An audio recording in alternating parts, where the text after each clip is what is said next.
என் நெஞ்சில் குடியிருக்கும் திருச்சி பகுதி மக்கள் உங்கள் அனைவருக்கும் என்னுடைய வணக்கம். எல்லாரும் எப்படி இருக்கிறீங்க? காலையில் எல்லாரும் சாப்பிட்டீங்களா? ரொம்ப நேரமா வெயிட் பண்றீங்க போல. இந்த சீக்கிரம் முடிச்சிடுறேன். கேஸ் பிரச்சனையெல்லாம் எப்படி இருக்கு? சரியாயிடுச்சா? சால்வ் ஆயிடுச்சா? கேஸ்லாம் புக் பண்ணீங்கன்னா புக் ஆகுதா? இந்த கேஸ் பிரச்சனையினால எவ்வளவு பிரச்சனைகள், எவ்வளவு டீ கடைகள் மூடிட்டாங்க, எவ்வளவு ஹோட்டல்ஸ் மூடிட்டாங்க, இதனால எவ்வளவு கஷ்டங்கள், எவ்வளவு நஷ்டங்கள்.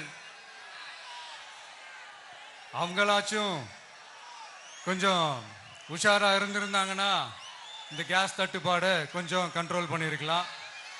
இவங்களாச்சும் கொஞ்சம் முன்னெச்சரிக்கையா இருந்திருந்தா அட்லீஸ்ட் நம்ம ஊர்லயாச்சும் இந்த கேஸ் தட்டுப்பாடை கொஞ்சம் கண்ட்ரோல் பண்ணியிருக்கலாம்.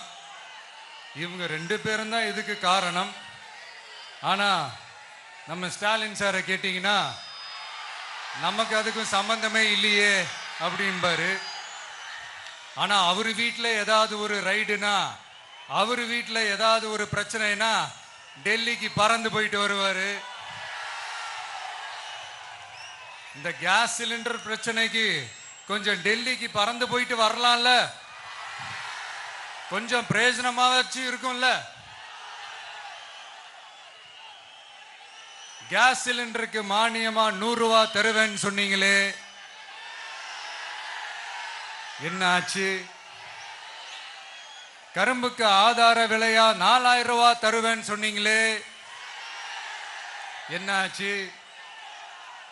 இந்த ரேஷன்ல சர்க்கரை 1 கிலோ எக்ஸ்ட்ரா தருவேன்னு சொன்னீங்களே, என்னாச்சு? ரேஷன்ல உளுந்தம்பருப்பு கொடுப்பேன்னு சொன்னீங்களே, என்னாச்சு? நானும் இது எத்தனை வாட்டி ரிப்பீட் பண்றதுன்னு எனக்கு தெரியல. நீட்டை ரத்து செய்வோம்னு சொன்னீங்களே, என்னாச்சு? ஸோ எதெல்லாம் அவரால் செய்ய முடியாதோ அதையெல்லாம் பொய் வாக்குறுதிகளாக கொடுத்து ஏமாத்துறது தான் இவருடைய வேலையே. இப்போ அடுத்த செட் ஆஃப் இந்த பொய் வாக்குறுதிகளை ரெடி பண்ணிட்டாரு. அதனால அவரை மாதிரி நாங்க பொய் வாக்குறுதிகள்லாம் கொடுக்க மாட்டோம். மக்களுடைய தேவைகள் என்னன்னு சரியா புரிஞ்சுக்கிட்டு அதுக்கு ஏற்ற மாதிரி தான் நாம செயல்படுவோம். 6 சிலிண்டர்கள் தாய்மார்களுக்கு கட்டணம் இல்லாம அன்னபூர்ணி சூப்பர் 6 திட்டம் சொன்ன மாதிரியே நிறைவேற்றுவோம். கல்யாணம் ஆகி போற நம்ம தங்கைகளுக்கு 1 பவுன் தங்கமும் பட்டு சேலையும் சொன்ன மாதிரியே கொடுப்போம். 60 வயசு வரைக்கும் இருக்கிற குடும்ப தலைவிகளுக்கு மாதந்தோறும் 2500 சொன்ன மாதிரியே கொடுப்போம். என்னுடைய அம்மா, அக்கா, தங்கைகள் எல்லாருமே தமிழ்நாட்டில் எந்த மூலையிலிருந்து எங்க வேணாலும், தமிழ்நாட்டுக்குள்ள எந்த பஸ்ல வேணாலும் ஃப்ரீயா சொன்ன மாதிரியே ஃப்ரீயா போகலாம். கல்வி, ரேஷன், மருத்துவம், குடிநீர், சாலை வசதி, பஸ் போக்குவரத்து, இந்த மாதிரி அடிப்படை விஷயங்கள்ல தான் எங்களுடைய முதல் கவனம் இருக்கும். நான் ஏற்கனவே சொன்னது மாதிரி நிறைய கவர்மெண்ட் ஸ்கூல்ல இந்த டாய்லெட் வசதிகள்லாம் சரியா இல்லை, அதை சரிப்படுத்தணும்னு சொன்னோம். உடனே இதெல்லாம் ஒரு பெரிய விஷயமா அப்படின்ட்டு சில அறிவாளிங்க கேட்டாங்க. அந்த அடிப்படை வசதிகள் இல்லாததுனால தான் ஒரு 12th ஸ்டாண்டர்ட் படிக்கிற பொண்ணு ஒரு அவசரத்துக்கு ஒரு காட்டு பக்கம் ஒதுங்கினாங்க. என்னாச்சு? இந்த உலகத்தை விட்டே போயிட்டாங்க. அதுக்கு என்ன காரணம்? இந்த மாதிரி அடிப்படை வசதிகள் இல்லாததான் காரணம். அதனால என்னுடைய தாய்மார்களே, உங்களுக்கு பாதுகாப்பு இல்லாத இந்த அடிப்படை வசதிகள் கூட செஞ்சு கொடுக்காத இந்த தீய சக்தி திமுக அரசை என்ன பண்ணலாம்? தூக்கி வீசி அறிவோமா? எதுக்கு இப்ப அங்க இங்க சுத்திக்கிட்டு நம்ம ஊருக்கே வருவோம், நம்ம திருச்சிக்கே வருவோம். இங்க ஒரு மந்திரி இருக்கிறாரு, நகராட்சி துறையில வேலை வாங்கி தரதா சொல்லி கோடிக்கணக்கான பணத்தை லஞ்சமா வாங்கிக்கிட்டு தகுதியானவங்களுக்கு எல்லாம் வேலை வாய்ப்பு கிடைக்காத அளவுக்கு பண்ணிருக்கிறாரு. இதெல்லாம் எவ்வளவு பெரிய ஒரு ஏமாத்து வேலை. அதனால நம்ம தம்பி தங்கைகளே, உங்களுக்கு இந்த வேலை வாய்ப்பை பறிச்ச இந்த ஸ்டாலின் சார் சர்க்காரை என்ன பண்ணலாம்? தூக்கி வீசி எறிவோமா? உங்களுக்கு இந்த பாதுகாப்பு இல்லாத, சட்டம் ஒழுங்கு சரியில்லாத இந்த தீய சக்தி திமுக அரசை என்ன பண்ணலாம்? தூக்கி வீசி எறிவோமா? நகராட்சி துறையில மட்டுமே 1000 கோடிக்கு மேல ஊழல்னா அப்ப மற்ற துறையில எல்லாம் கொஞ்சம் கணக்கு போட்டு பாருங்க, தலையெல்லாம் சுத்தி போயிடும். நான் கொஞ்ச நாளைக்கு முன்னாடி சொல்லியிருந்தேன், இந்த ஸ்டாலின் சார் டாக்ஸ் அப்படின்ட்டு, இந்த ஜிஎஸ்டி மாதிரி எஸ்எஸ்டி, அதை பத்தி அவங்க வாயை திறக்கலைங்க. என்னமோ அவங்களே ஒத்துக்கிட்ட மாதிரி இருக்குது. ஆமா, இப்படி ஒரு டாக்ஸ் இருக்குது அப்படின்னு அவங்களே ஒத்துக்கிட்ட மாதிரி ஆயிடுச்சு.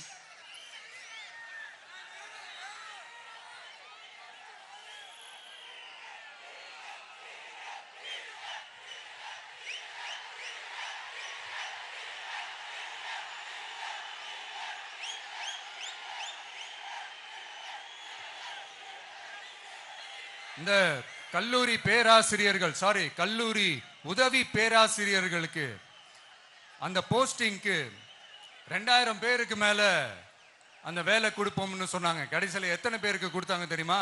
வெறும் 5 பேருக்கு. 2000 எங்க, இந்த 5 எங்க? அதனால இதெல்லாம் வெறும் அறிவிப்புகள் மட்டும்தான். இது மாதிரி லட்சக்கணக்கான காலி பணியிடங்களை நிரப்புவோம்னு சொன்னாங்க. அதுவும் என்ன ஆச்சுன்னு தெரியல. இதெல்லாம் வெறும் அறிவிப்புகள் மட்டும்தான். இதனால ஒரு யூஸுமே கிடையாது. யூஸ்லெஸ் கவர்மெண்ட் இது. அது மாதிரி 100% ஒரு நியாயமான ஒரு ஆட்சியை நாம கொடுப்போம்ங்க. 100% நீங்க இந்த விஜய நம்பலாமுங்க. நீங்க நம்புறீங்கன்னு எனக்கு தெரியும். அதனாலதான் என்னுடைய சொந்த பந்தங்களாகிய உங்ககிட்ட எனக்கு அந்த உரிமை இருக்கு. எனக்கு ஒரு வாய்ப்பு கொடுங்க, எனக்கு ஒரு சான்ஸ் கொடுங்கன்னு உங்ககிட்ட கேட்காம வேற யாருக்கிட்ட நான் கேட்பேன்? அதனால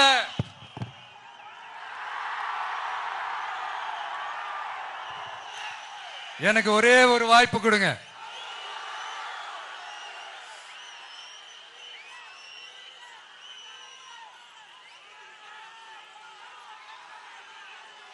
இருந்தாலும் ரொம்ப முக்கியமா ஒண்ணு நீங்க ஆழமா மனசுல வச்சுக்கணும்.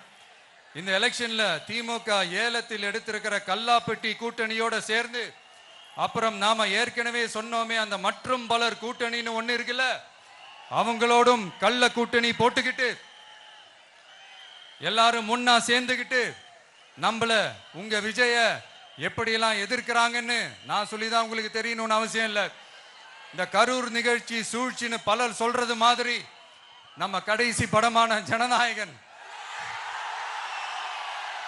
அதான் நம்ம மனசுக்கு நெருக்கமான உங்க எல்லாரோடும் நமக்கு இருக்கிற பூர்வ ஜென்ம பந்தத்தை இன்னமும் எங்க இறுக்கமா மாத்திடுமோன்னு, எங்க அது இந்த தேர்தலில் நமக்கு மிகப்பெரிய ஆயுதமா மாறிடுமோன்னு ஒரு கூட்டு சூழ்ச்சி, அதோட இன்னும் பல பல சூழ்ச்சிகள்.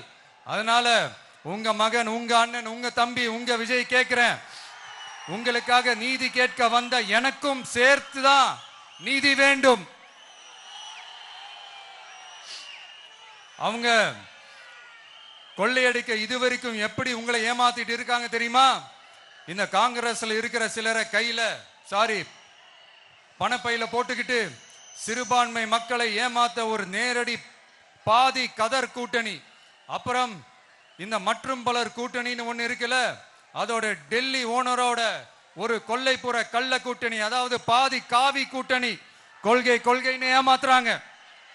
அதனால இந்த திமுகவையும் நம்பாதீங்க, இந்த பாஜகவையும் நம்பாதீங்க. 2 பேரும் வேற வேற கூட்டணி எல்லாம் கிடையாது, ஒரே கூட்டணி தான். 2 பேரையும் நம்பாதீங்க. இதுல எந்த டவுட்டும் உங்களுக்கு வேணாம். நீங்க திமுகவுக்கு ஓட்டு போட்டாலும் சரி, அந்த மற்றும் பலருக்கு நீங்க ஓட்டு போட்டாலும் சரி, நீங்க யாருக்கு ஓட்டு போடுறதுக்கு சமம்னு நீங்களே புரிஞ்சுக்கோங்க. அதனால இந்த வரப்போற தேர்தலில் டிவிகேக்கு உங்க சப்போர்ட்டை கொடுங்க. இன்னும் பல வருஷத்துக்கு தமிழ்நாடு சூப்பரா இருக்கும். அப்புறம் நான் ஒரு விஷயத்தை திருப்பி ரிப்பீட் பண்றேன்னு சொல்லி யாரும் தவறா எடுத்துக்க வேணாம். ஏன்னா அது என்னுடைய கடமை. ஒவ்வொரு ஊருக்கும் போய் அதை நான் ரிப்பீட் பண்ண சொல்லியே ஆகணும். ஏப்ரல் 23ஆம் தேதி சும்மா காலங்காத்தால பக்காவா ரெடி ஆயிட்டு ஓட்டர் ஐடி கார்டை கையில எடுத்துக்கிட்டு முதல்ல பூத்துல போய் நின்னு அந்த விசில் சின்னத்துக்கு நேரா இருக்கிற அந்த பட்டனை ஒரு அழுத்துங்க. உங்க வீட்டுல இருக்கிற ஒவ்வொருத்தரையும் அழைச்சிட்டு போங்க. சப்போஸ் வெளியூர்ல இருந்து இங்க திருச்சியில இருக்கீங்கன்னா என்னடா ஊருக்கு போய் ஓட்டு போடணுமேன்ட்டு அசால்ட்டா விட்டுறாதீங்க. இப்பவே அட்வான்ஸ் அவங்களுடைய டிக்கெட்டை புக் பண்ணுங்க. இது ஒரு தலைமுறைக்கான ஒரு தேர்தல், உங்களுக்கான தேர்தல்.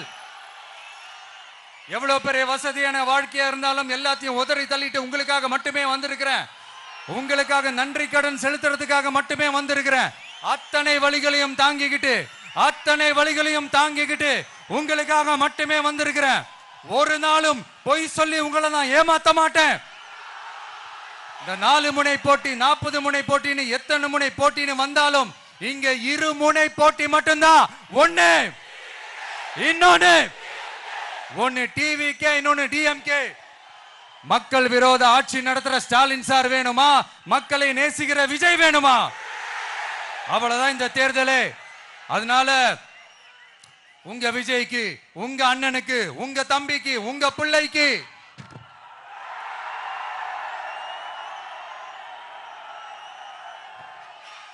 ஒரே ஒரு வாய்ப்பு கொடுங்க. தயவு செஞ்சு விசில் சின்னத்துக்கு ஓட்டு போடுங்க. இது ஒரு விசில் புரட்சி தேர்தலா இருக்கணும். இங்க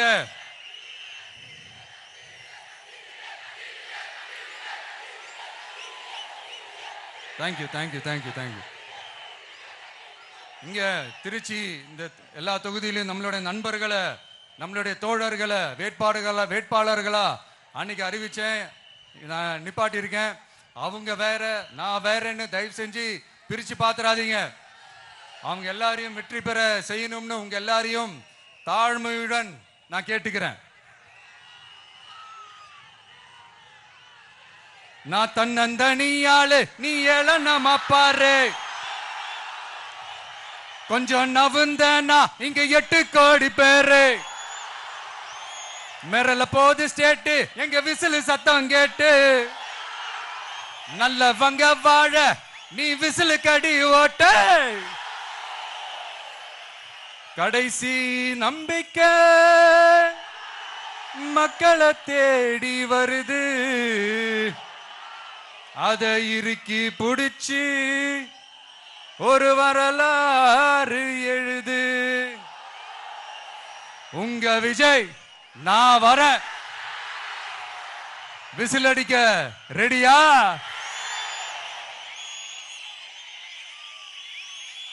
கான்பிடென்டா இருங்க. நல்லதே நடக்கும். வெற்றி நிச்சயம். மீண்டும் சந்திக்கும் வரை நன்றி, வணக்கம்.